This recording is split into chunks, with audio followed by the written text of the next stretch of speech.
For the Kansas Farm and Ranch Radio Network, I'm Kaitlyn Wolters. I got to speak with Logan Thompson, assistant professor at Kansas State University in the Department of Animal Science, about greenhouse gas emissions in the beef cattle industry. When we talk about greenhouse gases, what is the beef industry's primary contribution? Yeah, so there is a lot of numbers thrown around in the general media as to what our contribution is as a beef industry in the United States. Best calculations from the EPA have the beef industry at about 2.1% of the total U.S. greenhouse gas footprint every year. And when we include feed production and everything else that goes into raising animals, we're around 3.4% of total U.S. greenhouse gas emissions. So it's relatively small in the grand scheme of things, but nonetheless, like any other industry, we do have an environmental footprint. Definitely. And then what are enteric methane emissions, and how does that relate into this conversation? Yeah, so that's actually our largest contribution to our greenhouse gas emissions is enteric methane. That's methane formed as a byproduct of ruminal fermentation. Think about it, you drive through Kansas, you see cows out there grazing, the grass this time of year. Hopefully we're getting a little bit of the fall green up. They eat that grass, ferment it in their reticular rumen, and as a byproduct of that process, they produce methane as a waste product, effectively. And that is a potent greenhouse gas and contributes around 60% of our total greenhouse gas footprint. And when we break it up by production sector, the vast majority of those emissions are coming from our grazing cows. Around 70% of our overall footprint comes from grazing cows, and that's primarily due to enteric methane. Gotcha. And then how are climate numbers sometimes reported, and why can that be a problem? One of the big issues I see in the general public is people like to conflate global numbers to regional production, and that's just not the case. You might see something like 35% of emissions come from agriculture, 21% or 25%. There's various estimates out there.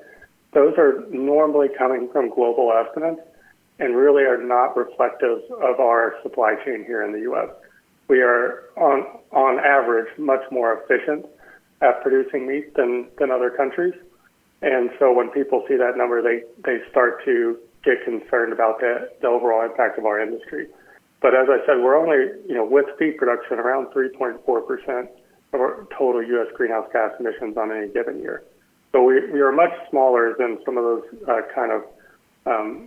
large, maybe even scary numbers that you might see in the general media. Why should producers care about methane and other greenhouse gases? We've been producing agriculture for forever, and now there's incentives and things. Why should producers care about things like that? Oh, one, we've always cared about methane from a animal science lens because it is a waste product. And that's effectively carbon that's not being captured in the animal that it's consumed. And so we've researched it for 50, 60 years to try to minimize that amount of carbon loss to try to improve efficiency. So if we can reduce methane emissions, theoretically, we're also improving production efficiency of that animal. And so I think everything from best management practices to the cow to the type of diet you're feeding in a commercial feedlot, everything you can do to improve efficiency is likely resulting in lower methane emissions as well.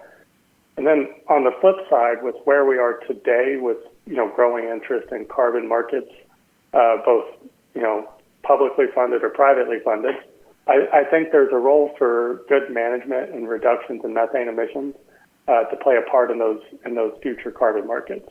And that's where I would like to see us get to, is producers who manage well ultimately get compensated for that good management and those reductions in emissions. Absolutely. What are some of those management decisions that can impact emissions? Yeah, on the cow side, it's everything from proper supplementation. So, supplementing protein when forage quality is low, supplementing energy when forage quantity is low. Right, those best management practices that you could get out of just about any extension bulletin or beef magazine, those are good strategies to improve fermentation efficiency and reduce emissions. And then as animals go through the supply chain and into backgrounder and feedlot operations, the type of diet that you feed them can impact that as well. So including ionophores like peninsula in the diet, have a proven impact on efficiency and on also corresponding reductions in methane, similar with implants and all the other technologies that we have on offer. So doing those little things that most people just intuitively think to do anyway, those all have positive benefits to reduce methane. Can you just talk a little bit about the difference between GWP and GWP star? Yes. So GWP it's called global warming potential. And commonly we calculate global warming potential on a 100-year time horizon because people aren't good at thinking longer than 100 years into the future. That's even a stretch. But that is our established method to account for greenhouse gases, and it relates everything back to a CO2 equivalent basis. So it tries to work as a comparison across industries to determine relative footprints. That method, while it's historically been used, has also long been contentious because it's actually not, and it doesn't have anything to do with warming potential. It's just an energy calculation in the atmosphere. And when methane emissions are reduced, the directional change in GWP 100 is not correct. It still climbs even if we reduce emissions. That's because methane is a short-lived greenhouse gas. It only resides in the atmosphere around 9 to 12 years before it's broken back down into carbon dioxide. GWP, or global warming potential, really falls short on the greenhouse gas that is most important and relevant to our industry. And there have been metrics that have been developed over the years, but the latest one that has some momentum is called GWP star, which you mentioned. And that is basically a flow-based metric. So if you picture a bathtub, this metric includes the inflow of water into the tub and the drain out of the tub. And it's been shown to more accurately calculate true climate warming when it's tested against some climate models.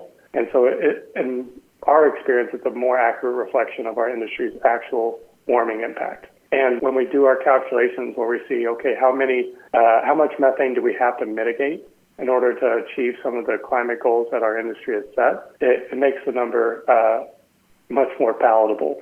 It works out to be around 1.6% annual reduction in enteric methane year over year will get us to be a climate neutralizing industry within the next 16 years. So it's a much more accurate model, and it is much more reflective of our actual climate warming.